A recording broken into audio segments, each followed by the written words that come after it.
Let's get up there and walk. All right. If I can do it.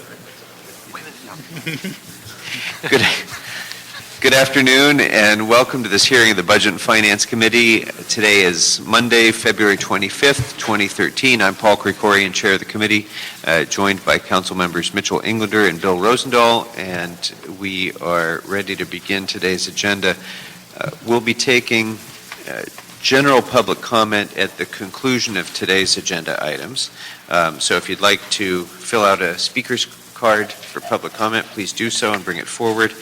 Likewise, fill out the same card if you'd like to speak to any of the agenda items that are on today's agenda. We're going to skip around a little bit today. We're going to start with item 1, our closed session items, and then when we come back from closed session, we'll go to items 3, 4, and 5, and then conclude with the Inspector General's report, which the Inspector General's here. Thank you, and we'll 3, 4, and 5 should go pretty quickly, so I'd like to get those done before we go to the report. So let's go now to the closed session item. Is there anyone here who would like to offer public comment on item number 1 on today's agenda? I have not received any card. I don't see anyone raising their hand, so comment on agenda item 1 is closed, and we'll now retire to closed session. So if you'll please, if you're not here on item number 1, please step out and we'll call you in a moment. Is that most people? Do you want to go in the back? Or? Oh.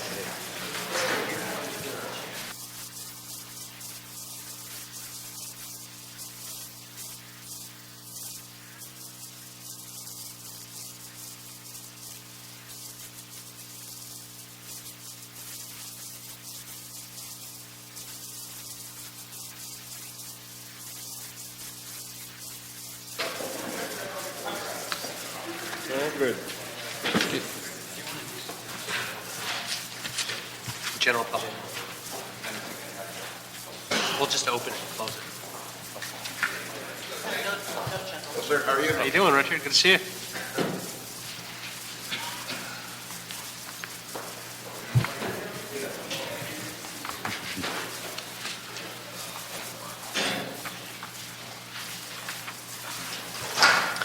All right, welcome back. Thank you for your patience, everyone. Do we need to report anything publicly? Okay. All right, then that will bring us to item number 3. But before we go to item number 3, let me remind you again, if you'd like to offer comment on any agenda item or anything within the jurisdiction of this committee, please fill out one of these cards and bring it forward.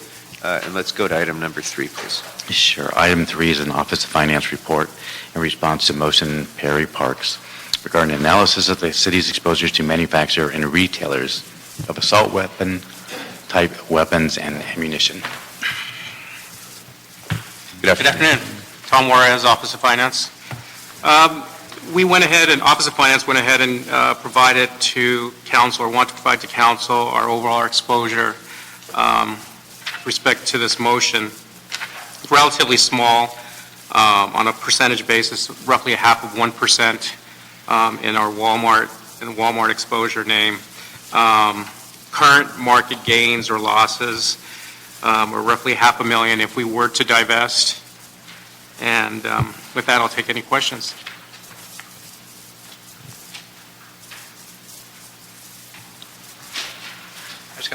Mr. Englander. Just a quick question on this. Do you know if the city looked at if the city actually has any contracts with any of them as well for LAPD or others? Not that I'm aware of. Again, this is strictly as it relates to investments. So you're not that you're aware of. We haven't looked at that. If we had any contracts. No, I am not. No. Well, but presumably, any company that we purchase ammunition and firearms from would, by definition, be an ammunition or a firearms company. So yes. Presumably, there would be such contract. That's what I would think. Yeah. Yes, that's why I asked the question. Mr. Rosendahl? No. So just to put it in a context of divestment, because I know this issue pops up from time to time, the pension boards make investment decisions independent of any action that the council takes. Our action on this would be essentially advisory to the pension boards. Is that a fair summary? Yes, again, we here in Office of Finance are actually managing the actual working capital of the city. So we're making the investment decisions in-house, if you will, as opposed to, as you're mentioning, the pensions, which have hired investment managers and they have their boards that make those decisions. Okay. Well, members, if there's nothing further, would be my recommendation to note and file the report and forward it to council. Concur. Without objection, that'll be the action of the committee. Thank you. Thank you. That will bring us to item number 4, but I still don't have any cards filled out for general public comment, so let's go next to general public comment. And since there is none, we can close general public comment and then move on to item number 4. Sure. Item 4. You know what? I'm sorry. Members, I apologize. I have to ask that item 3 be reopened because I have a card on item number 3, which I failed to call. And you're okay with that? Okay. I apologize. I was quick on the trigger on that one. So, okay. That No brings pun us to... intended. Trust me, it really was not intended. All right, item number 4. Item 4 is a motion, Buscaino Clarets, relative to an instruction for the Department of General Services to negotiate and execute a lease for suites 306 and 308 at 544 North Avalon Boulevard, Wilmington, for a new 64th California State Assembly District field office for the amount of $1 per fiscal year. IT and GS Committee approved as amended to replace the amount of the $1 per year with an amount determined by market rate. Okay, and is it staff's view that $1.50 a foot is in fact consistent with the market rate in the area for comparable space? Well, I believe that actually they did move to replace them out with a market rate type analysis. Right. So, yes. So $1.50 a foot Yes. is consistent with a market rate analysis for that property? As far as we know, yes. Okay. It'd be appropriate to have GST here, but I don't see one here. I was going to ask GSD that same question. Is GSD here? Anybody from GSD in the room? Okay, let's hold that one on the desk then for the moment until we can ask GSD to come on down. And in the meantime, while we're waiting, we can ask for Dr. Weissman to speak on this matter. Is Dr. Weissman here? Item number 4, Dr. Weissman? Okay. That brings us then to item number 5. Item 5 is the city attorney report relative to the citywide outside council expenditures report for fiscal year 12-13 as of September 30th, 2012. Good afternoon. Good afternoon. How are you? How are you? Good. And you see, Councilman Krikorian, we choose our outside counsel wisely, Boat Hall. Yeah. Although I'm a Stanford law grad, I have to tell you, I don't know who has the axe, but Okay. It's a fine school. Thank Nothing to apologize for. So you recognize, of course, the report we have before us is our quarterly report on outside counsel expenditures, this being for the first quarter of this fiscal year. And expenditures are down. Okay, so we're at the point that the UB allocation for outside counsel is pretty much exhausted. Right? It is. Yeah. So what do you have a projection for the rest of the fiscal year of where we're going to end up? We do. And although I say it's exhausted, in the most recent fiscal exchange, there was money that was actually identified. And I don't know, I would have to ask Mr. CEO if that money's already been moved into our line item, the outside counsel line item. So the initial appropriation was in fact exhausted, but there's more money available, which we will be coming actually to request your approval for within the month, because we do have additional projections for the rest of this fiscal year. Okay. And not in excess of what money has already been identified. So then what are we projecting for the rest of the fiscal year? Actually, about $3.5 million. More? Yeah. 3.5 million 3.7 to shortfall, be. what we have budgeted. Yes, and that is that 3.7 additional is based on budgets that have been provided by our existing outside counsel firms for existing cases. Okay. So, And enlighten me a little bit about what the review process is within the office of those projected budgets from outside counsel. What are the, what efforts does the office make to try to grind them down on these a bit and try to make the expense more affordable? yes, and we do in fact have a process. So we obviously request the firms, send the firms a boilerplate budget and ask them to complete that. And then I and my staff have a meeting actually with both with the outside counsel and with the lawyer within our office who is assigned to the firm. For instance, earlier you saw Mr. Aguilera. He would come in to discuss that case with the law firm, and we do not pay for that visit, by the way, for the firm to come in and discuss funding needs for their contracts. So we discuss the status of the case, what's going on, even seek to determine whether or not any part of the matter can be handled in-house, which is becoming less and less.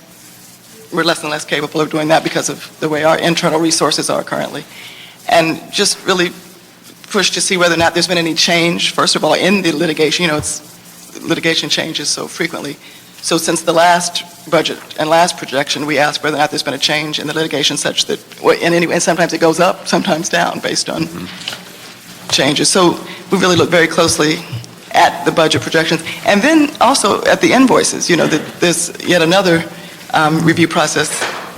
When the invoices come in, I review each of those just for the reasonableness and based on the contracts to make sure that the firms are not billing outside of what is permissible under the contracts. And I then question, to the extent I have any concern about anything, talk again to the assigned attorney in our office to see if they agree with a billing that I might have some concerns with. Right. Yeah.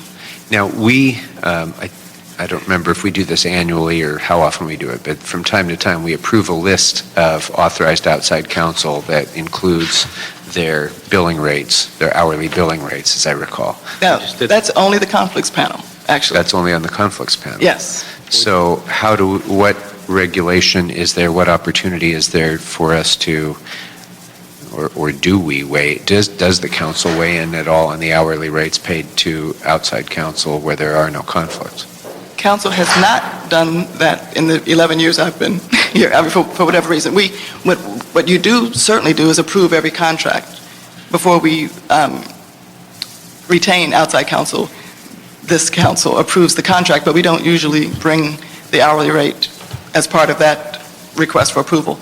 Though do know that it's part of my job to negotiate reasonable. We do not pay rack market rates to any of our outside counsel, and you wouldn't believe what we could be making more money. Oh, yeah, I know. Quite often.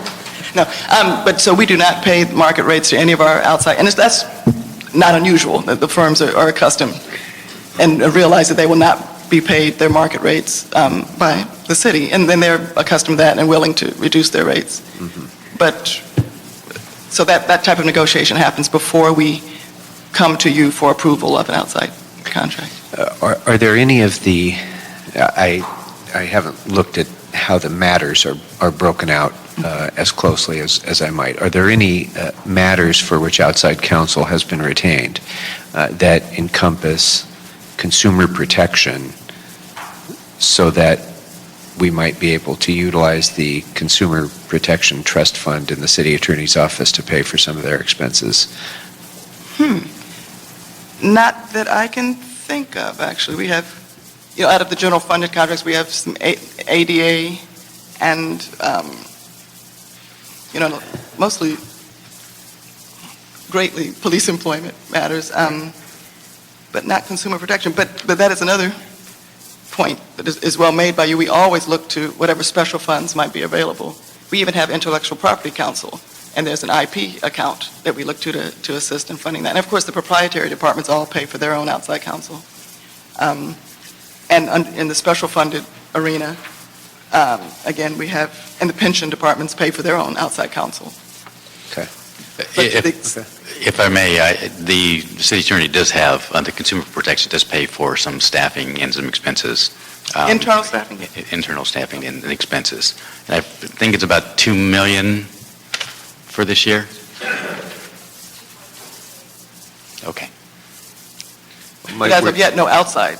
I don't think we have any matters that we've sent out Okay. that could be covered by that, although I'm glad to know that fund exists. Yes, and it would certainly be worth having a look to see if we could alleviate some of the burden on the general fund by finding existing funds that are already set aside to pay for counsel. If we can apply those to general outside counsel that might be working on Appropriate. relevant matters as well. Okay. Mr. Rosendahl, anything? Mr. Englander? Yeah, the only question I had is, thank you. These are, as I'm looking through these categorically, they're broken down by council-controlled departments, and then you've got proprietary departments as well as pension. So it's, those numbers, or those departments actually pay for all those under the way it's broken down on? Yes. And tabulated? Okay. Yeah. Thank you. Okay. Well, if there's nothing further, we'll be the recommendation to note and file the city attorney's report. Thank you. Without objection, that will be the action of the committee. Thank you very much. Sorry, before we do that, Dr. Weissman, is Dr. Weissman back yet? He had a card on number 5 as well. Okay. All right. And that brings us to item number 2. All right. That brings us back to item number 2. So I'd like to invite our Inspector General forward to present his report. So item 2 is a CEO report relative to the Inspector General's proposed citywide collection reform strategic plan and a status update on various collection billing improvements and revenue enhancements. Mr. Campos, welcome. Thank you. Honor to be here this afternoon. Fernando Campos with the Office of the City Administrative Officer, Inspector General. Before you is an item for consideration on a proposed citywide collection plan and also a status update of collection initiatives that have been recommended over this last several years, not only from the Controller's Office, but also from the Commission on Revenue Efficiency and also other community advocacy groups such as the Neighborhood Budget Advocacy Committee. I am pleased to provide you an update on where we are as of October 2012. I know that it's been a couple of months since the status update on attachment 3 is dated. However, I am working continuously to bring those reports up to date. The vision for me is to come back to this committee on a quarterly basis to provide those status updates on those items. In addition to that, quarterly status updates have been included in the financial status report under attachment 14, so you are receiving those independently along with these reports that I'll be providing to your committee and also council. I do have a short presentation. I shouldn't say short. It's about 15, 20 minutes, so I just wanted to manage expectations in terms of timing, if that's okay, or if you'd like, I can cut it down to about 10 minutes and then touch the highlights of the presentation, but I'm okay to do the 20 minutes if... I think 20 minutes would be great. We've waited, eagerly to hear these recommendations, and I think that that's a fair amount of time, so. Thank you. So in terms of the report objectives, it's really for me to provide what my roles and responsibilities are and what they will be over the next couple of years. Also to provide a historical perspective on the city's past and present collection efforts. There's been a lot of myths that I've heard over the last several months that I've been on board. I started as Inspector General in late May, early June, and I've been on board for about 7-8 months now. And thank you. And I thought it would be wise not only to provide or format the report to demystify some of these myths and avoid it from reading as an audit report, because that's not something that I wanted to do. I wanted to just provide an independent analysis of where we are with collections and revenue opportunities. In addition to that, the report objective is to provide a framework for your council to consider in terms of what our next 3 years should look like in terms of collection reform. And last but not least, to provide a status update on over 500 recommendations and ideas that I've identified that have been brought up for your council review and also from other reports. In terms of my role for Inspector General, I am here to independently report on and monitor on citywide collections. The major goal for me is to look at how we can improve collections management in the city, and then also look at revenue efficiencies and operating efficiencies that can be gained through our normal operations. In addition to that, I am focused on strengthening our collection process and also instituting best practices for the city to consider. Last but not least, looking at transparency, looking at responsibility, responsiveness, and also accountability in the collections function are areas that I will be focused on. The last bullet point in terms of my role will take a while to actually see the results. However, my goal is to make sure that every decision and every discussion on collection reform and items for consideration are done in a public discourse manner so that we can have public discussions, and also be transparent to the general public in terms of what can be collected, what cannot be collected. Some of the things that I'm not an auditor. I wrote the report purposely to read more of a examining or just an independent report, and not so much, here's my finding, here's the recommendation, even though it does have some elements behind that. I'm not a healthcare professional, although I am tapping into the ambulance billing, and I am learning a whole lot in terms of Medi-Cal, Medicare, and how it works. I have been fortunate enough to be working with the neighborhood budget advocates, Dr. Wiseman, who has provided me some good general understanding of how the Medi-Cal and Medicare system works. In addition to that, the Los Angeles Fire Department personnel has been extremely important in getting to this point. I would like to take some time to recognize their efforts in terms of providing me all the information that they have provided me to date. I know it's going to be a longer road. There's going to be bumps along the road in terms of collection reform and some of the initiatives that we'll consider, but it is going to be a road path forward that will take us more into green pastures in terms of improving collections. Some of the things that I will not be reviewing is the sequestration impact unless it's connected to the Medicare and Medicaid. It's my understanding right now, if the sequestration goes into effect next week, the base rate for the Medicare is scheduled to be decreased about 3 to 4%. However, the non-emergency ambulance billing allotment would be increasing about 1.5 to 2%. So the net impact to the city could be about 2%, and I'm tracking that closely in terms of what that means for financially and revenues for us. Some of the other areas that I'm not looking at is prior year encumbrances, the gross receipt phase out, and the sales tax initiatives. And I thought it would be important for me to mention those just to manage expectations in terms of what the public may perceive what my roles and responsibilities are, and also the city council as well. In terms of what I've been doing over the last 7 months now, I've been working on assessing the city's collection process. I've reached out to more than 24 departments. I interviewed about 150 individuals throughout the city, reviewed over 30 reports that have been released from the Controller's Office, also the Commission on Revenue Efficiency, and other independent reports that have come your way, not only to your council, but also previous councils for review. In addition to that, we've established a working group for revenue oversight and collections, and that working group is made up of the Mayor's Office, Council District 10, the CLA's office, the CAO's office, the Controller's Office, the City Attorney's Office, and also the Office of Finance. This group meets on a monthly basis not only to discuss my progress in terms of collection reform, but also look at ways that we can improve revenues. They are almost like my sounding board. They're my internal administrative working group in which I can toss ideas and also discuss ideas in terms of, I'm going in this direction, tell me if I'm going in the right direction or not. If there's other suggestions that you may have, what are the things that I can consider? One thing that I do want to highlight is that my office, I'm by myself, there is no additional resources, so I am leveraging all the resources across the entire city, departments, personnel, outside the city, where I can actually tap into those expertise. By yourself, what do you mean? Do you have anybody who answers phones or anything? No. It's all a one-man band. One man. I write, I examine, I review, I analyze, I do all my copies, and I set up my own equipment. Nice smile, too, isn't that something? So you're especially motivated to maximize collections to the extent that we can. You knew that was... Well, and that was one of the things that attracted me to the position, not only that it was a solo position, but that it was challenging and there was complexities behind that, and that's one thing that attracts me to the position.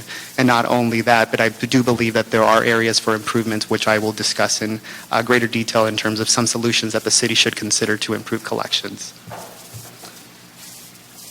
Also provided, in terms of what I've been doing, I have also provided 2 quarterly status updates through the city's financial status report. I have assisted the Office of Finance to review a citywide permit revocation program. That report has been submitted to the Budget and Finance Committee, but not yet scheduled for discussion.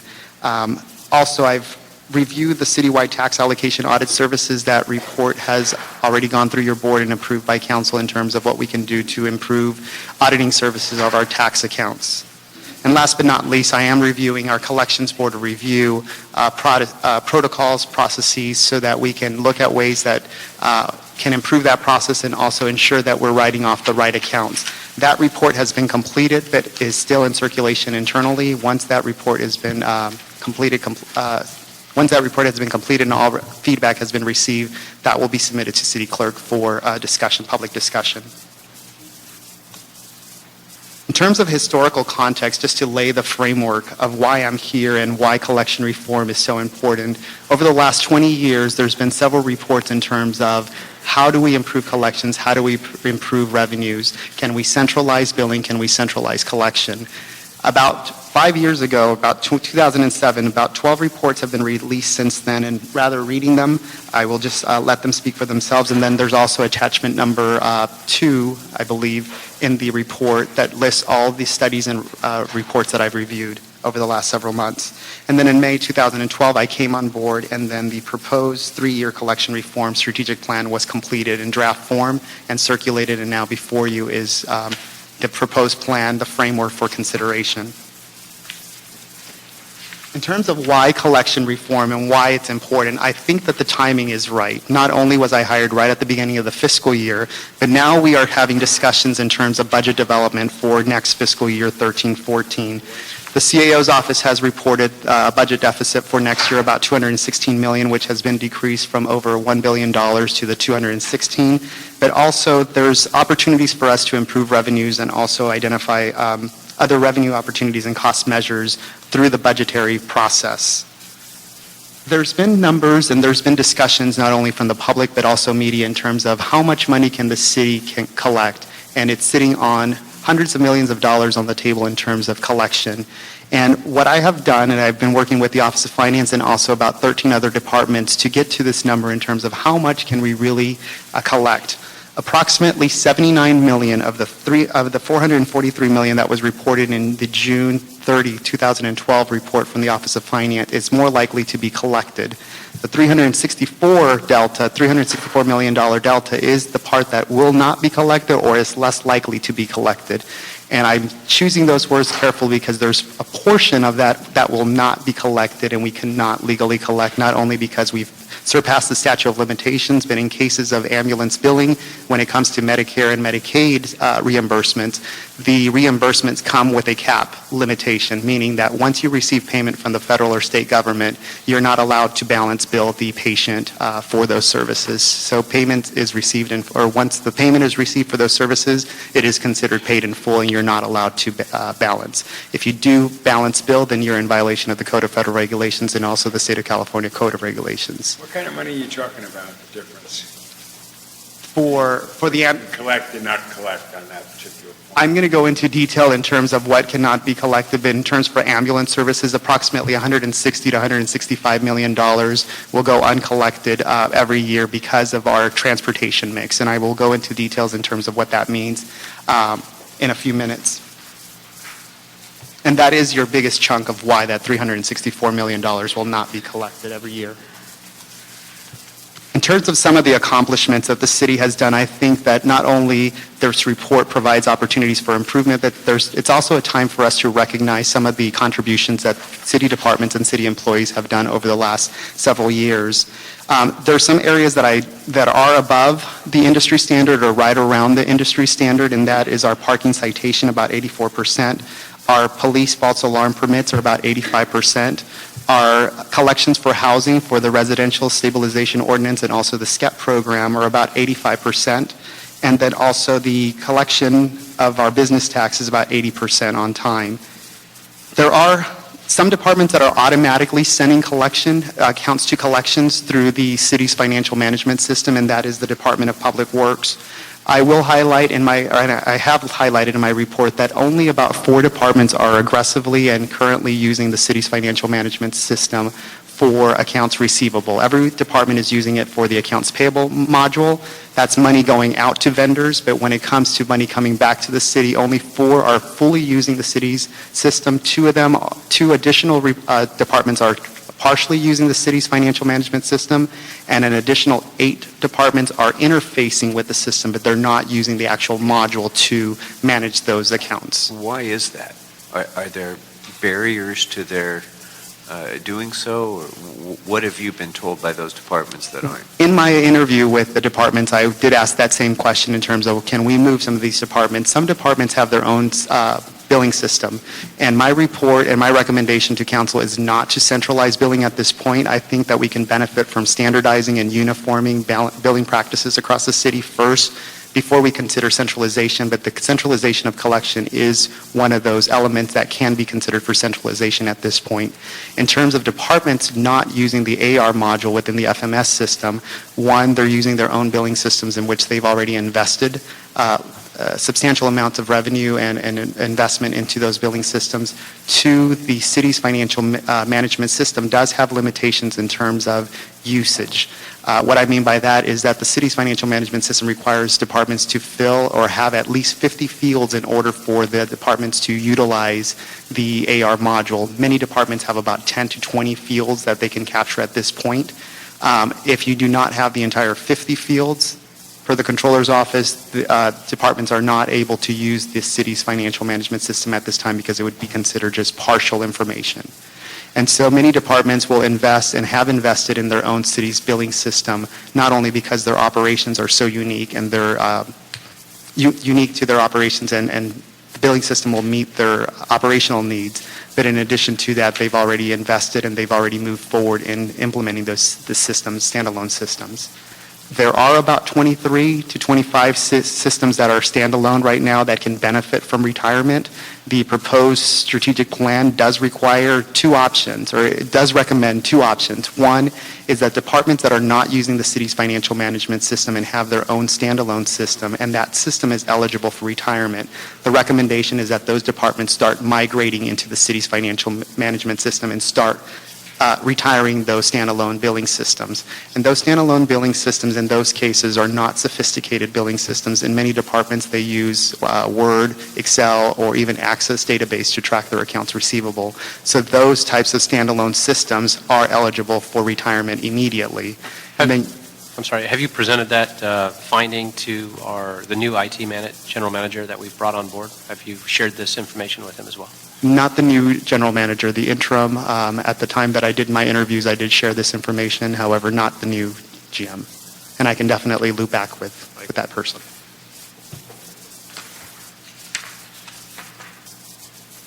So in terms of some of the challenges, and I think this goes along the same line of the question before this, which is, what are some of the challenges that departments have been faced with in terms of collections? And majority of the challenges are really starting from the fragmentation of the city's collection function. Right now, we are operating in a decentralized manner. We do have fragmentations and we do have fault lines between departments. Decision-making is not done within the Office of Finance. And my understanding, according to the charter, in 2000, when the city voters voted to create the Office of Finance, they created the Office of Finance to be the sole agent to collect revenues. In many cases, the decision from the departments to move an account from collections or not collections is not done by the Office of Finance. That decision is made by the general managers at each department. So there are blurred accountability lines, there are blurred responsibility lines, and one of the recommendations to restructure the collections management function within the city will help clear those up and also bring more clarity in terms of who is responsible for what, who should be accountable for what. In addition to that, I am working on a scorecard in which I am intending to go back to the departments to review their compliance against ED5, the Executive Directive Number 5, and also citywide compliance, and provide the departments a score in terms of where they land on compliance and ways that they can improve compliance. Currently, about 50% of the departments are following the guidelines. The remaining 50% have asked for some sort of exemption or are not complying with those guidelines. So that tells me that two things. One, we can enforce the compliance, or two, we can look at the citywide guidelines in ways that we can start modifying those policies because maybe that policy is outdated or it's not working for the entire city departments. So myth number one in terms of how much money can be collected for the city, as I mentioned, about $79 million can be collected from the existing accounts receivable. The difference in the graph here you'll see going from gross AR to net AR in early 2011-12, fiscal year 11-12, the Office of Finance started a new net methodology to report the accounts receivable, and that drastically brought that number down, and I think it's more realistic in terms of what the city can collect. One of the things that I did find out in my examination and looking at over 2 million records of outstanding accounts receivable is that many of them were severely dated and severely past the statute of limitations. We have one department that had accounts as old as 1982, other departments that had some in the 1990s. That report, or those findings will be highlighted in the next report, which is the Board of Review of Protocols and Codes, in which I will highlight some of those findings in that report. But we do have departments that have been sitting on accounts for almost 30 years, 20 years, many of them past 10 years. So we are trying to clean up the books in terms of writing them off from the city's financial records. Yeah, and on this point, because there's been a lot of misunderstanding on this point, so let me just take a minute on it. When you say departments have been sitting on these for 20 years, what you're referring to is the fact that they're still carrying them on their books. Correct. It doesn't necessarily mean that the department hasn't taken any action to collect it or just forgot about it or whatever. It's that they haven't followed the normal business practice of writing off bad debt when it becomes a bad debt, when it becomes uncollectible, right? Correct. Which every corporation in America does, every other business and government entity that's operated in a reasonable way, writes off debt when it is no longer realistically and cost-effectively collectable. Right. And we've only just sort of started this comprehensive process of writing off that bad debt. So a lot of the public, I think, has misunderstood what that process of writing off bad debt means. It means that it's not collectible. You either can't collect it or you have to spend more to collect it than you're going to get, right? Correct. And that tipping point or that milestone is usually about 2 to 5 years, 5.5 years is where you want to be. But having accounts 20, 30 years post, in that instance, that department actually transferred and changed its own financial system or its own billing system. So the old system, the legacy system, still had that account on file. And so it could have been an oversight or it could have just been in their records and not actually moved to the Collections Board of Review for write-off. Yeah, so when the city is writing these debts off, we're not losing anything. We're not losing any potential revenue. What we're doing is more accurately stating to the public the current condition of the balance sheet of the city. And the city's not more likely to collect today as it was yesterday or 5 years ago or 10 years ago on those accounts. Just curious going forward, because we're in this middle of a sort of a gray period. If we have Medicare, we don't have Medicare, we have this, we have that, we have 25 million people maybe going into insurance companies and all that. How does that overall package impact all of this? I think in terms of the Affordable Health Care Act and also the Health and Education Reconciliation Act, there has to be additional review in terms of what that looks like and what that impact has to the city. That is one of the recommendations in terms of solutions. I don't have a number with me today in terms of what that would look like, but it is something that's on my radar in terms of looking at the impact from the affordable health care. In terms of, I was just going to make a comment, sort of unrelated, but on the bad debt issue, it was in 2005, I believe, that the council actually allowed businesses that collect under gross receipts to take their bad debt, to acknowledge businesses in the city of LA have a bad debt. They have collections that they are never going to get paid on, because it used to be under the gross receipts tax, they would pay on anything they billed out, including bad debt, that they'd have to pay back to the city. And it was in 2005 by my predecessor, in fact, that brought the motion forward to allow businesses to write off their bad debt and not have to pay business tax on bad debt. So it's great that the city would be following the same sort of direction on our bad debt and acknowledging, in fact, what bad debt truly is. So I appreciate the explanation. Thank you. In terms of some of the potential solutions that the city can do to strengthen its collection, one of the pivotal points and critical points is for the city to consider restructuring and centralizing the collections management function. What that means is that we do need a system in place, technology, that we can manage our accounts that are coming in. Departments right now are working in a decentralized model in which the departments will determine which collection agency they will refer the accounts to. These decisions are made, again, by the department, not the Office of Finance. The Office of Finance does provide information in terms of what collection agencies are out there, but in many cases, departments, about 80% of the departments only use one collection agency, and about 20% use two or more collection agencies. The Office of Finance has released a RFP, and I believe they have recommended a new set of collection agents for consideration, for council consideration, and those collection agencies will now be required to provide performance data in which the departments and also the Office of Finance can make better decisions in terms of what those collections agencies are performing. So if you have Company X that's performing at a 15% liquidation rate, where Company B is performing at 25% liquidation rate, a department can look at those performance data and then also make a decision, where do I want to send my accounts to? There is going to be some lessons learned, and there's going to be some painful process as we collect that information, because this is the first time the city is actually collecting performance data. Many collection agencies will report data. It's self-reported, so it's not comparing apples to apples, but it'll be comparing apples to oranges. So it's up to the Office of Finance and also the departments to understand how those collection agencies are going to start reporting those self-reported numbers. And I'll be working with the Office of Finance to make sure that there's clarity and the departments are making the right decisions as to where they send those accounts. Reducing our age accounts is also one of the critical components in improving our collections. The CAO's office released a memo about 6 months ago urging departments to go to the Collections Board of Review for consideration for write-off. Many of those departments have already done so. We do have a couple of departments that are still working on clearing out and cleaning up and writing off those accounts and sending them to the Collections Board of Review. I do believe that all accounts at that point, by the end of this fiscal year, will be cured. However, if that does not happen, then my report following next time will highlight whether those departments are on schedule to write off those accounts from the books or not.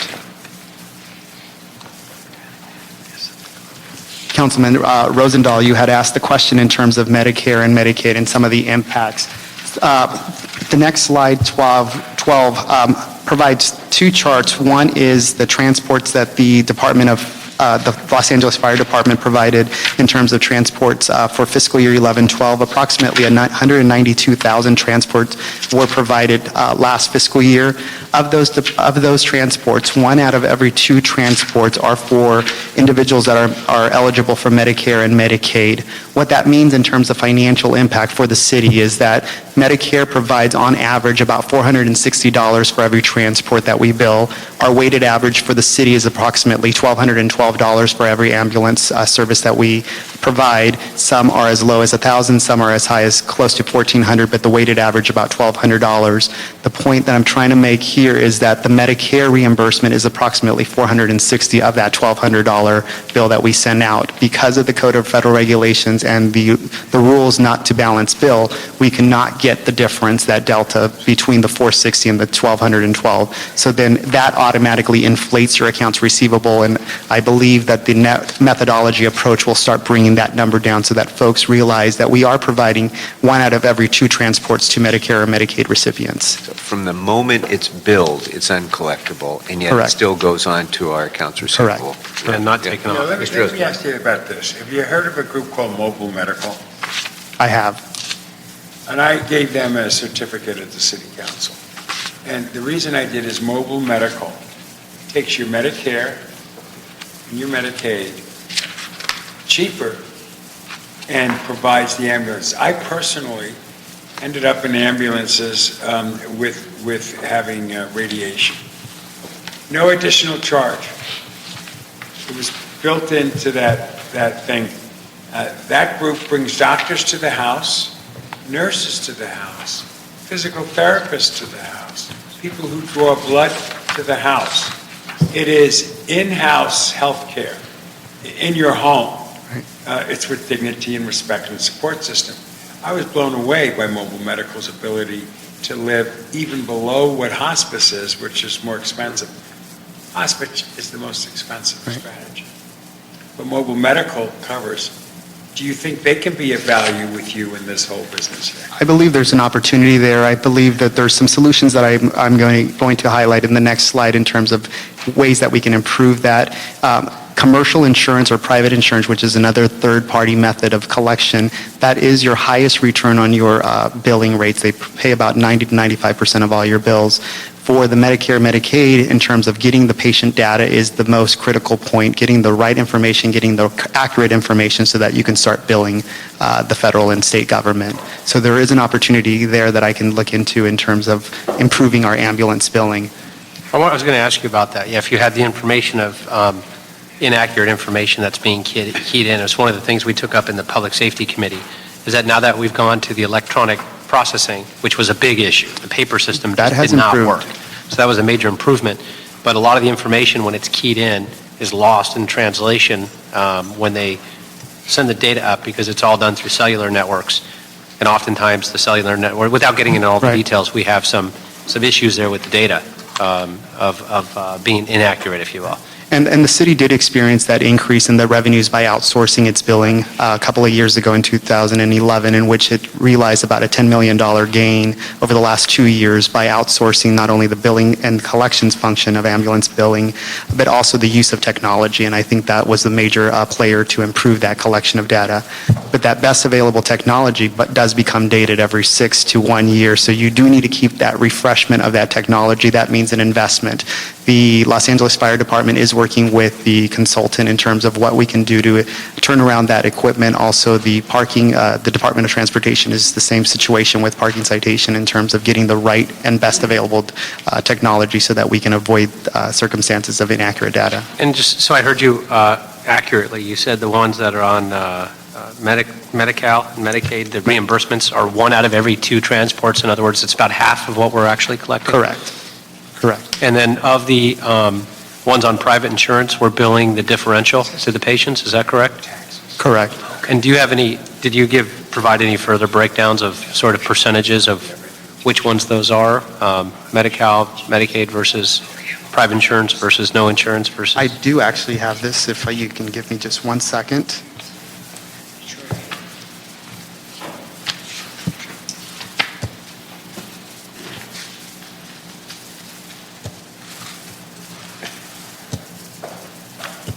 Well, you've got a breakdown here, I see on page 12 on the bottom, the chart for transports. Yeah.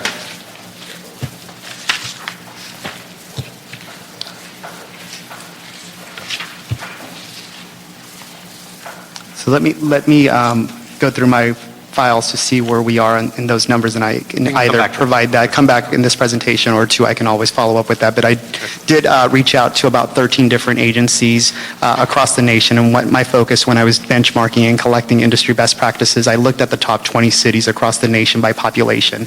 So I didn't want to just look at local municipalities around the city of Los Angeles area, but I wanted to compare us to the large metropolitan areas across the nation. So I did reach out to all 20. I've collected about 13 of the 20, and I do have that data. I don't know where it's at right now, but I will get back to you on that hopefully by the end of the presentation. Excellent, thank you.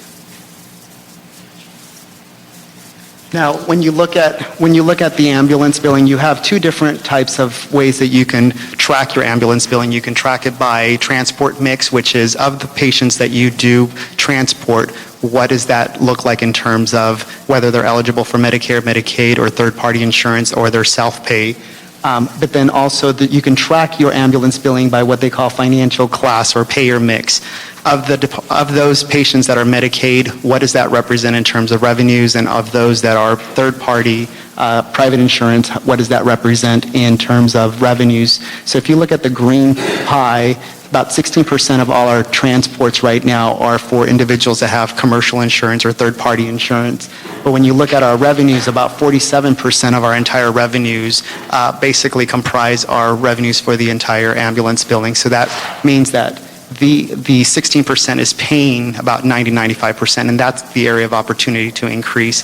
We are considered lower than the industry standard in terms of what we're collecting from third-party insurance or commercial insurance, and that just could be that our demographics, and it could be that individuals in the city of Los Angeles do not have health insurance, or two, we're not capturing the right information. So working with the hospitals or the facilities in which we transfer these patients to, perhaps having that agreement with those hospitals so that we can get the patient information and determine whether they have insurance or whether they're eligible for Medicare, Medicaid, et cetera. So when comparing that to our rate to the industry standard, have you, is it possible to derive enough data from other cities so that we can compare it based on demographic differences and so on? Can we control for those differences in a way to make an assessment? There is a way. It will require additional research in terms of what the population size. We can look at income, we can look at education, we can look at those independent variables and run regressions and correlations to see what can actually help us. If there's like a causal relationship. Would that provide any useful information in trying to develop different procedures for collections, do you think, or is it not worth the effort to do that? I think that it is worth the effort in terms of finding out if there's some sort of causal relationship. So far right now, my analysis is focusing on correlations or the measures of association. If one thing goes up, does the other thing go up? But in terms of finding causes and effect, I have not yet dedicated my time to that. But I believe that there is an opportunity there. However, the opportunity may be minimal. So a cost-benefit analysis would need to be conducted before we go in that direction. Thanks. So in terms of what we can do to improve our EMS revenues, we can look at increasing the Medicare reimbursement rate. And I know this sounds a little foolish, but here's what my analysis has indicated. The federal government will determine your Medicare reimbursement rates based on three factors. One, the base rate, which everyone across the nation, every city across the nation has the same base rate. Two, relevant value codes, meaning what type of service are you providing? Are you providing advanced life support, basic life support? Are you doing emergency versus non-emergency? Are you in an urban or rural area? And the third factor is what they call geographic price cost index. And the geographic price cost index is given to a region in terms of what they can charge or how they can increase that base rate based on cost of living.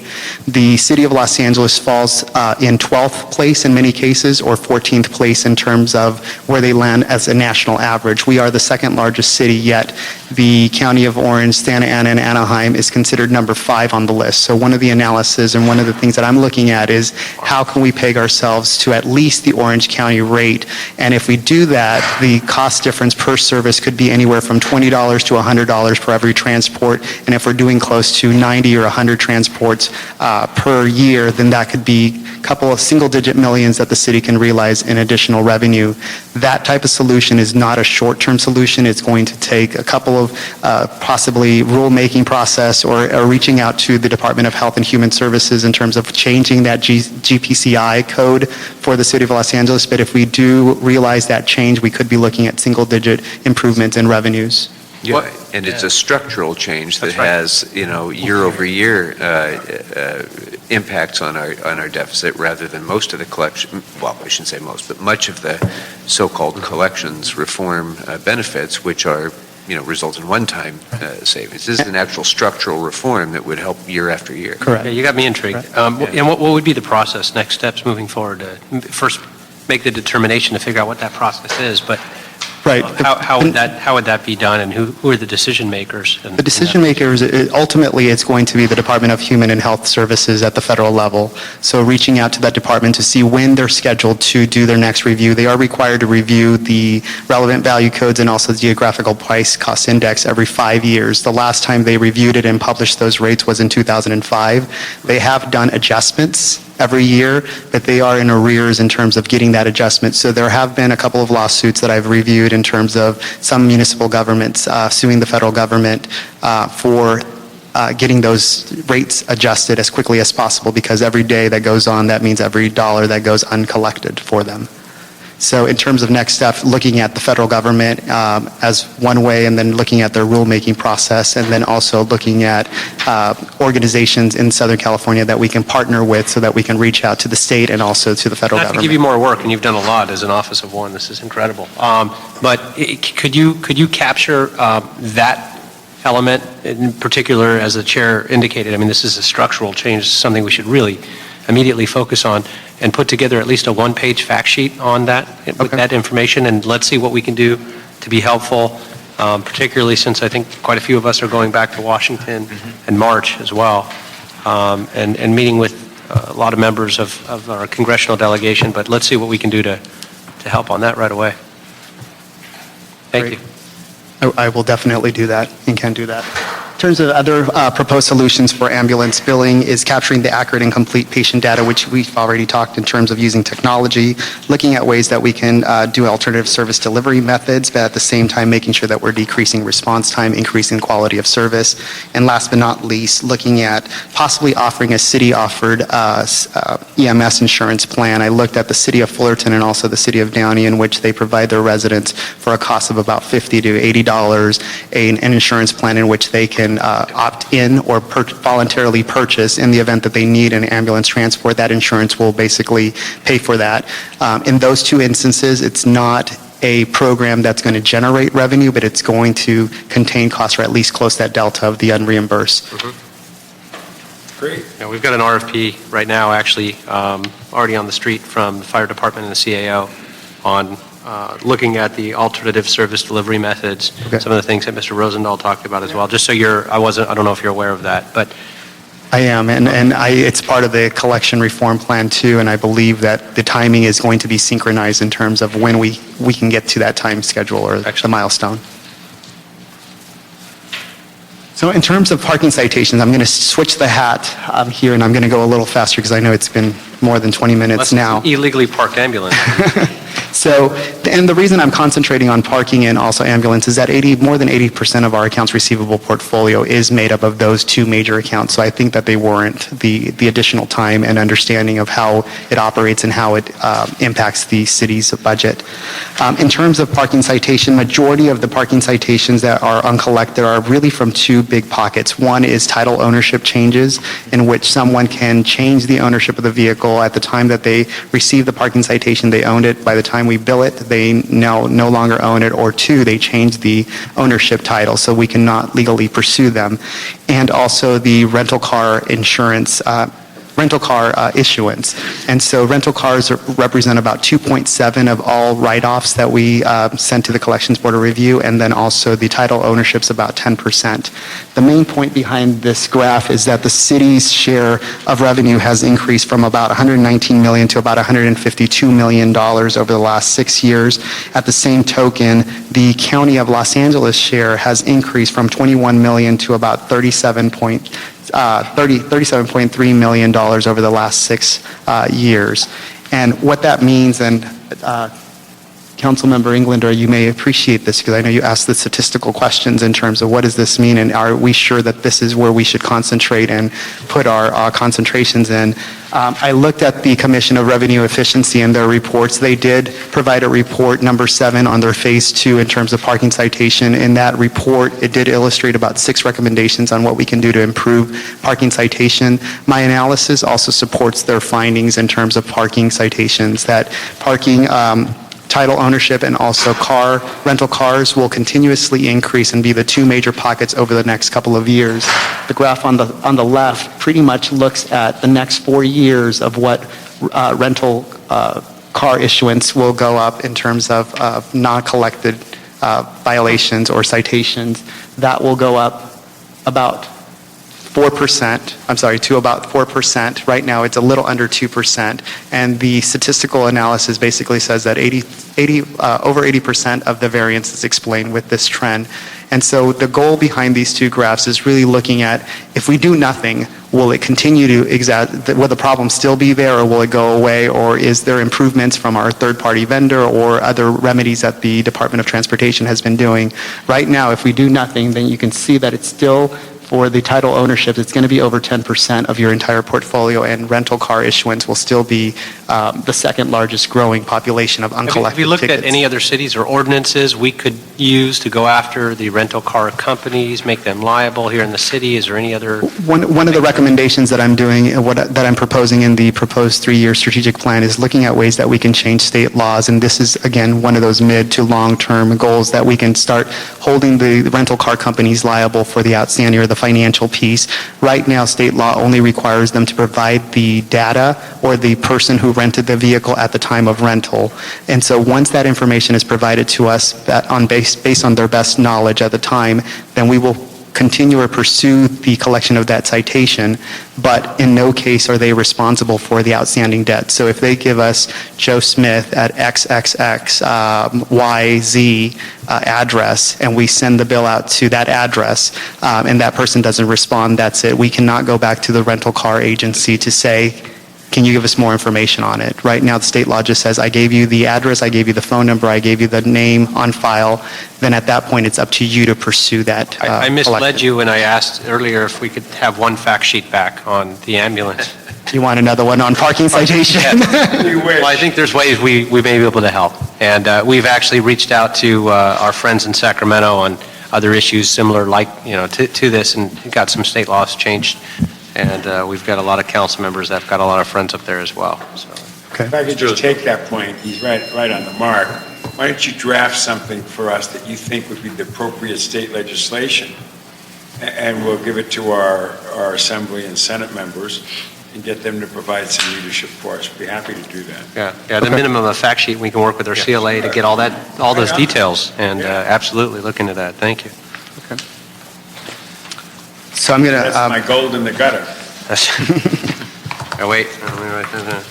So one of the solutions in also improving parking citation is not focused on improving the collection of the parking citation, but looking at redirecting a portion of that county share that goes to the County of Los Angeles.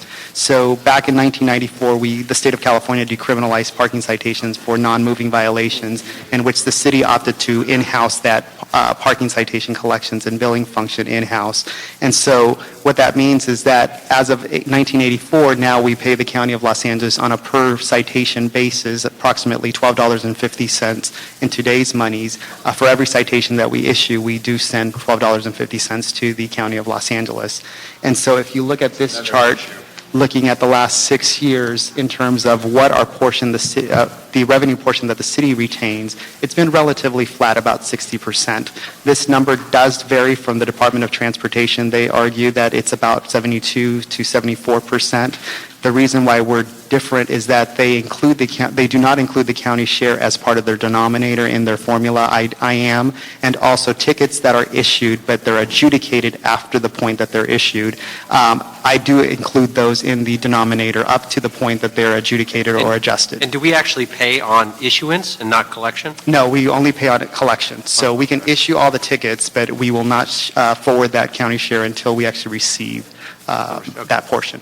Could I ask you about that county share? How did it get to be that figure, and what can we do about it? In terms of the county share, right now I'm working with the Department of Transportation and not only reviewing the MOUs that are set between the city and the county, but also looking at the government code and also the penal code to see whether those codes are truly applied to the city of Los Angeles. Because we did decriminalize it in 1994, we're still using that same penal code that actually required us to have the County of LA to collect parking citations. So there could be a possibility to redirect a portion of it. How much that's going to be, I don't know at this point. We're still going through the analysis. We need to validate those numbers and look at what portion could potentially be redirected back to the city.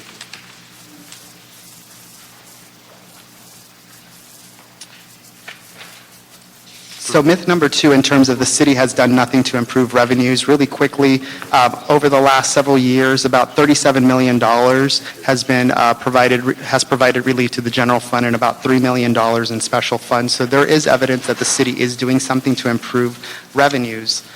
In addition to that, another myth out there that the city is not seeking or exploring new potential revenue streams. As you can see here, I'm tracking approximately 182 revenue ideas that I identified through my examination. About half of those are in implementation status or or have been implemented or are in progress, but there's still a small portion, which is the red, about 21%, 38 initiatives that have not yet moved forward. The report does recommend that the Department of General Services, the ITA, the Convention Center Planning, Building and Safety, Recs and Parks work with the IG to move those items forward to the next step. I'm sorry, if you could go back to slide 17, just have a question on that. I just wanted just a better understanding. I know we went over it pretty quick, and here, this is very thorough. And so if I understand the way the slide's presented, on the right side being the map, the slide map, city share of the 100% of issued, 2.6% is what remains within the city? That the number in parentheses there is the change over the 6-year period. And so if you look at the fiscal year 07, we were about 60%. In fiscal year 12, we're about 61, 62%. So that's the percentage change over a 6-year period.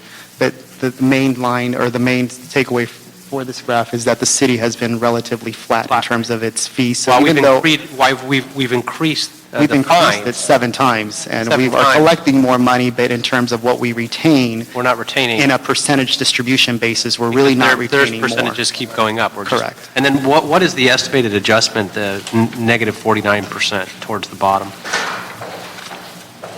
The estimated adjustments, those are the ones that are issued and then later on either suspended or adjusted because they went through an adjudication process, either fully or just partially adjusted. And so those are the appeals or the protests. Okay, got it. Thank you very much. And it's about half now. Wow, Correct. fascinating. It is a lot of information. I'm going to try to wrap it up. Great job. Oh, this You did is a great job. But it's useful information. I mean, this It's is great. extremely useful, and my goal was to provide that comprehensive overview. The reports moving forward in the future will be more snapshots of some of these various issues. There's about 21 topical areas that the proposed collection reform will touch on. The reports coming in the future will start focusing on one specific section, so you're not getting the full gamut Right. as you are today. Excellent.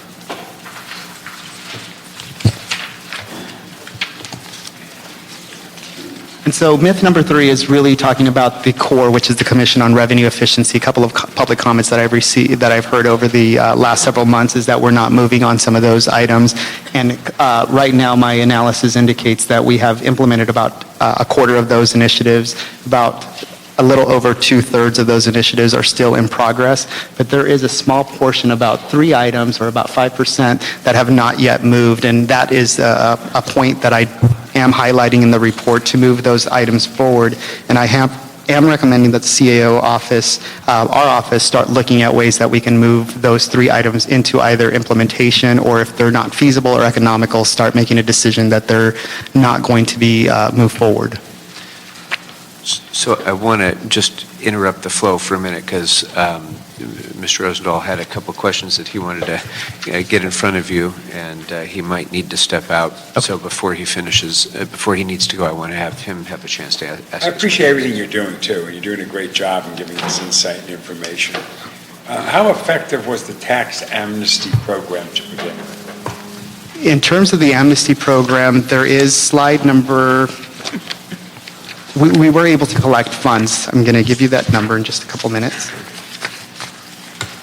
Ergo, in that, would you have another tax amnesty program, is basically what I'm saying, besides how much did we bring in?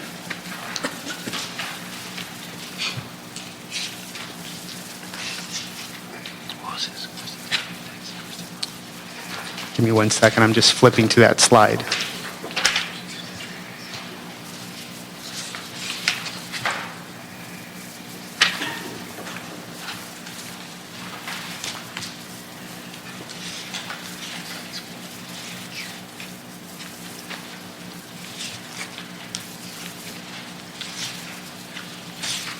Can't seem to find myth number 2.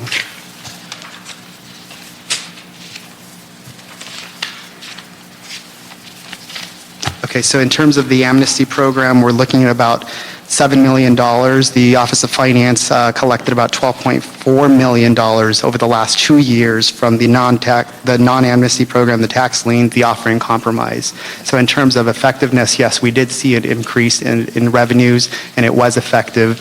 If we were to consider that, we are looking at a single-digit millions for the city in the future, but it's not going to be tens of millions, it's not going to be hundreds of millions of dollars. Right. The biggest question, of course, is the myth of the 79 million versus the other. Correct. And how do we deal with the reality of it? Right? Correct.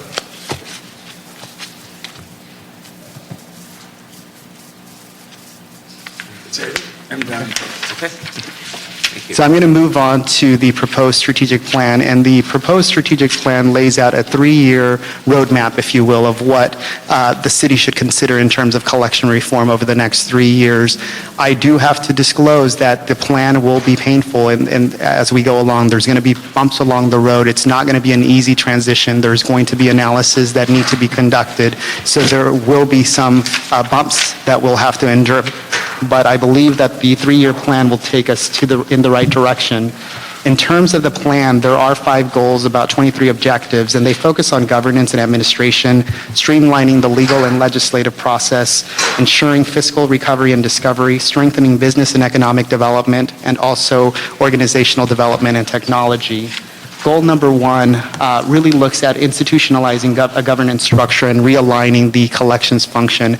Again, it's collections that I'm proposing to centralize. I am not proposing to centralize billing at this point, simply because billing is done best at the department level. Departments have their own billing system. Departments have their own operational needs. So before we consider centralization at that level, that practice needs to be standardized and uniformed. Goal number 2 is looking at streamlining legal and legislative mechanism, and these are ways that we can tap into the judicial process, such as establishing lien programs. The Housing Department has proposed a direct assessment program in which we are moving forward to start doing direct assessments. It works quasi like a lien, in which individuals that do not pay their SCEP fees, we can actually add that outstanding debt to the property tax roll. That property tax roll program works on an annual basis. So, for example, this year we can send up to the County of Los Angeles outstanding debt. It will be added till next year's tax roll, and the money will start coming into the city if paid by the homeowner approximately fiscal year 14-15. So it will take a couple of years for us to realize that. Goal number 3 talks about fiscal recovery and discovery, and this aligns to the CAO's mission in terms of making sure that we have full cost recovery. So in areas that we are not reimbursed back for services, for example, even the County of Los Angeles for parking citations, we are paying them a portion of the parking citation, but they're not paying us a portion for the administration of the collections and also issuance of those tickets. Goal number 4 is strengthening business and economic development, and that is really looking at bringing in more competition among the collection agencies, looking at ways that we can implement asset management initiatives, streamlining contracting and procurement opportunities to promote more local business utilization, and also expanding and establishing relationships not only within local governments, but also the private sector and also the nonprofit sector. Goal number 5 is looking at enhancing organizational development and technology. I think this is the area in which you will be investing majority of our money in terms of ways that we can improve collections. The proposed restructure of the collections management will run us about $1.5 to $2.5 million in terms of initial investments. However, I do believe that the return on your investment per year, you're looking at about $3 to $4 million the first initial year in which it's implemented, and then after that about $1 to $2 million. So the city will realize a return on its investment for the restructuring of the collections management. However, other investments need to be made in other departments. For example, the Department of Building and Safety has a lot of accounts that come back, or a lot of checks that come back unpaid or non-sufficient funds. And the reason why that is that the department does not have an e-check verification system in which someone will write a check, they can actually scan the check and actually verify funds on the spot. Right now, it's just accepted, it's put in the cashier or the drawer, and then sent to the bank, and then 2-3 days later we'll find out that the check is not good or non-collected. And last but not least, recognizing city employees is going to be critical for the strategic plan. In terms of the top 10, here are the top 10 of areas of concentration. The plan itself proposes about 21 different topical areas. In terms of the 21, 10 are the most critical, and these are the areas that I will be focusing on over the next year to move these initiatives forward. The proposed time schedule, I'm proposing a 3-year plan. Some have said that it's too aggressive. Others have said that it should be 5 years. I was asked the question from the Audits and Governmental Efficiency, can we do it in 1 year?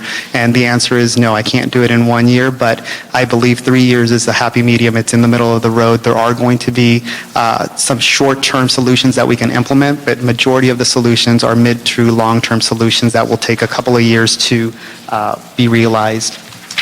And in terms of closing remarks, at the city at best is looking at possibly tens of millions. There are public comments from a couple of our community groups that have indicated that we could be looking at hundreds of millions of dollars, and I believe that if we get to the hundreds of millions, it'll be in the low 100s. I don't see that it's going to be 400 to 500 million, which was the myth that I heard when I first started this role. So I did want to manage those expectations for the public. In addition to that, the recommendations for the report, there's about 9 different recommendations for your council to consider. And with that, I will close it. I know I have said a lot, but there's a lot of information to digest, and there's a lot of information, good information, that we can consider over the next several years. You have said a lot, and you've produced a lot in this report, and it's, I think, an excellent work product that gives a lot of substantive material for us to evaluate. It's going to be part of a continuing discussion, obviously, because much of this, as you've pointed out, is already being implemented. Much of it is going to require the coordination of a lot of moving parts to begin implementation of, and that's going to be something that we're going to be continuing to work closely with you and others to ensure happens. Mr. Englander, did you have any closing comments or questions?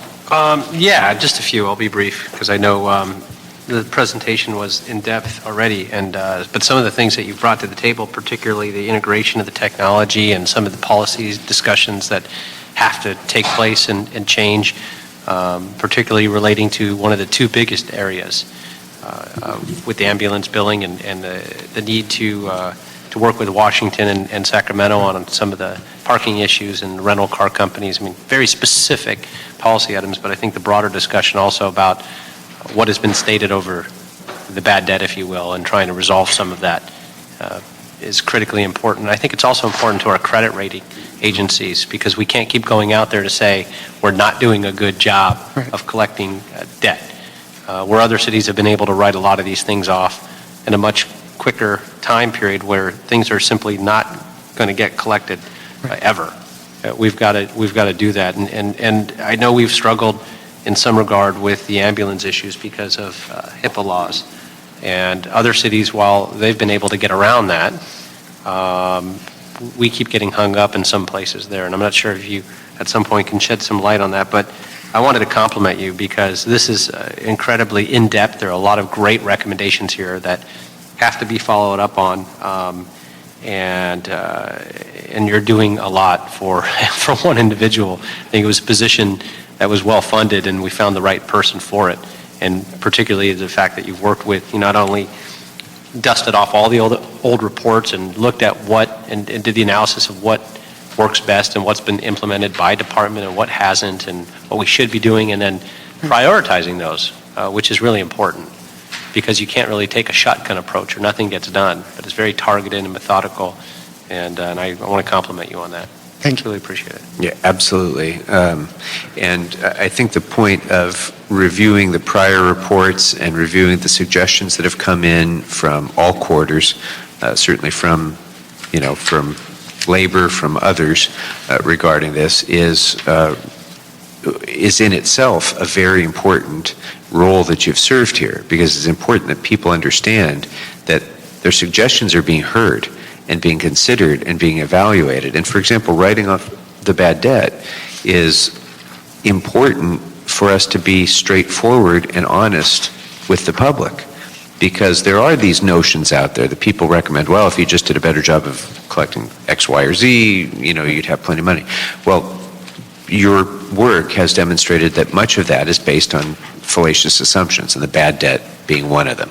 So it's just a matter of being honest with the public about where we stand, what we can realistically expect to be able to accomplish, and so given that, what other policy decisions and choices are we going to have to make as a city in order to become the city that we want to be? So, And I do operate in an open door policy. I'm fully transparent. I've worked with community groups throughout the last 6 months or so, going out to the community, advocating, and also presenting the information. I do want to take the time to acknowledge the neighborhood budget advocates. I did present to them also the Los Angeles Coalition, Community Coalition, and then VICA also went out to present to them. So I am trying my best to communicate within the resources of the time schedules that I have, but just to let the public know I am on board, I am looking at it. If there are any suggestions, public comments that need to be sent my way, I have an open door policy and they can always reach out to me via email, or also the city's, the CAO's website is looking at having a page in which I can upload Great. all my reports, and then also have a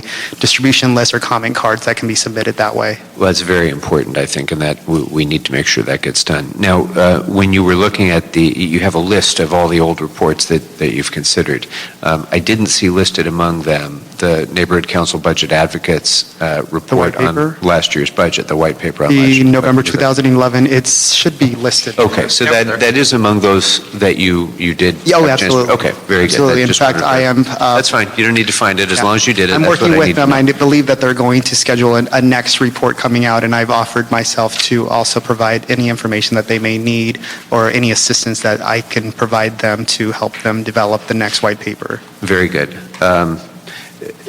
You know, in looking at your top 10 most critical things to do, I noticed that a few of them involve revenue generation and new opportunities for enhancing revenues.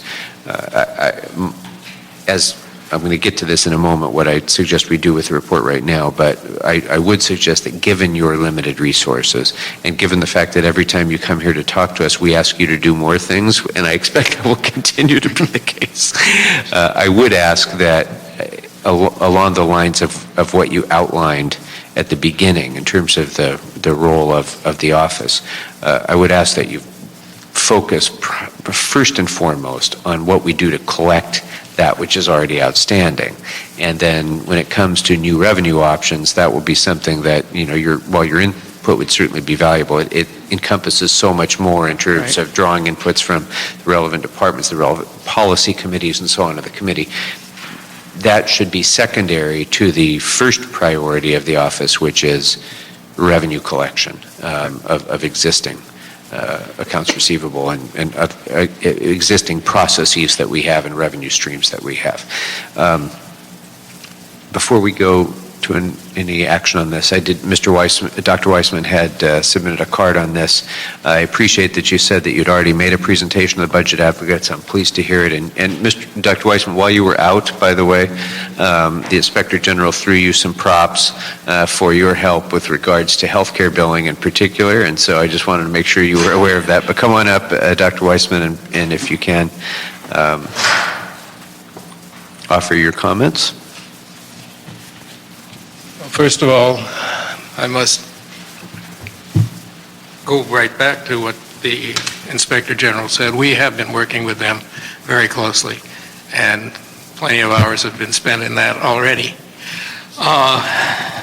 We, as budget advocates, started about 2 years ago, maybe 3 now, the idea of going out and meeting with everyone, meeting with the labor as well as the management, as well as outside sources, as well as all the departments. And we did what we have now, what is called the White Book.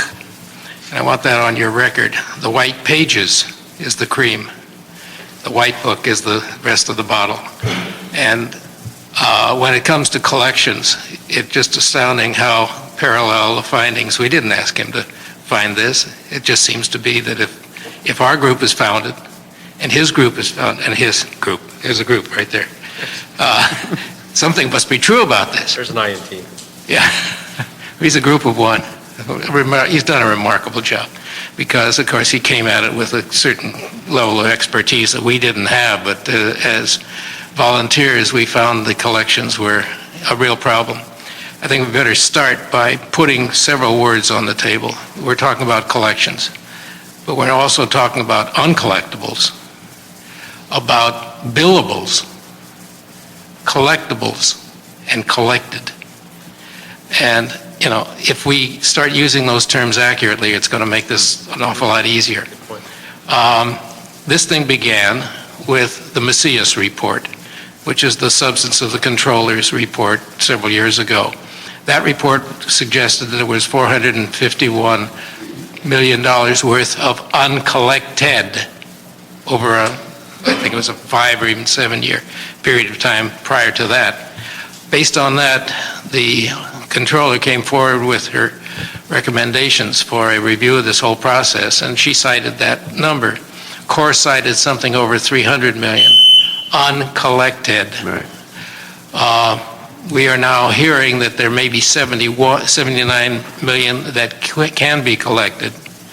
And I would propose, and I love the idea of starting at the bottom and working up, whereas Mr. Fernando Campos started at the top and worked down. He says, well, we're probably down to $10 million.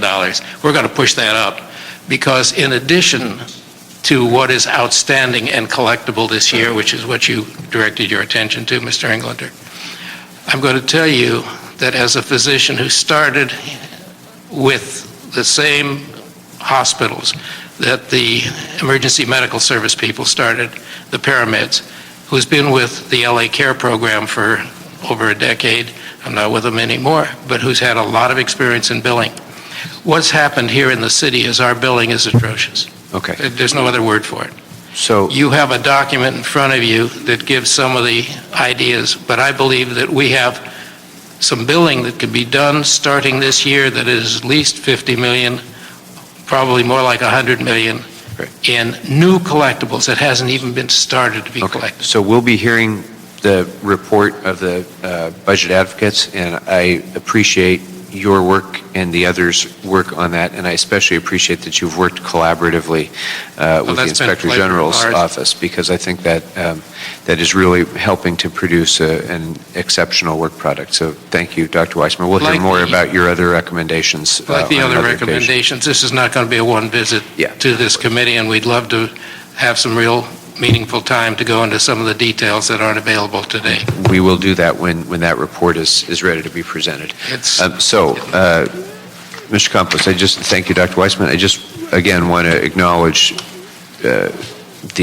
not only the volume, but the quality of this work, and it is going to give us plenty to do and to continue to work on. Since some of these recommendations are being implemented, others are going to be more difficult. You've set forth a sort of a work plan. I would like to have our CAO, CLA, and the Office of Finance to work with you in structuring that work plan in a way that has their input and prioritize the top short-term high priorities in your report that can be reported back here to this committee with specific implementation recommendations if the council should choose to move forward. And I think before we bring this report to council, it's important to have that collaborative input with specific recommendations ready to be implemented. And so what I would recommend, Mr. Englander, is that we hold this report in committee for now with the instruction that process take place and that as soon as you're able, and I don't want to put a time limit on you given the demands that are already on your shoulders, but as soon as your staff and come back. check your scheduler and I'll check the other me, see what the other me has available. But as soon as it is reasonable to do so, if you can work with those others and then report back to this committee with a specific list of high priority recommendations with an implementation plan, and then we'll go from there.